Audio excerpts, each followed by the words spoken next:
صحابہ کرام میں افضلیت کا ایک پیٹرن ہے، اور وہ معین کہ پورے امت میں افضل ترین 4 خلفاء ہیں، اور ان میں ترتیب فضیلت جو ہے وہ ترتیب خلافت کے مطابق ہے۔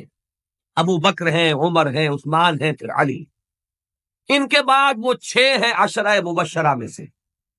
ان کے بعد اصحاب بدر ہیں، ان کے بعد اصحاب شجرہ ہیں، ان کے بعد تمام صحابہ ہیں، اور ان کے بعد پھر اب سلسلہ جو ہے وہ چلتا جائے گا۔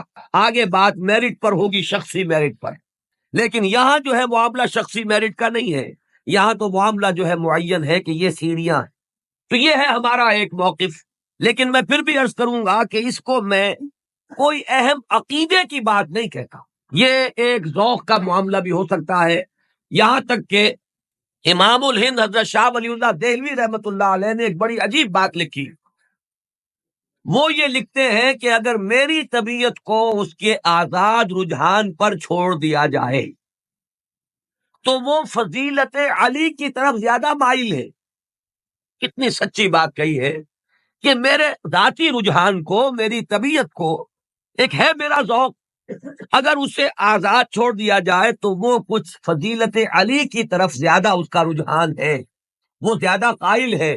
لیکن مجھے حکم ہوا ہے کہ میں فضیلت کا اقرار کروں ابو بکر اور عمر اور عثمان۔ اب یہ ہے مقام، یہ جامعیت ہے، یہ توازن ہے۔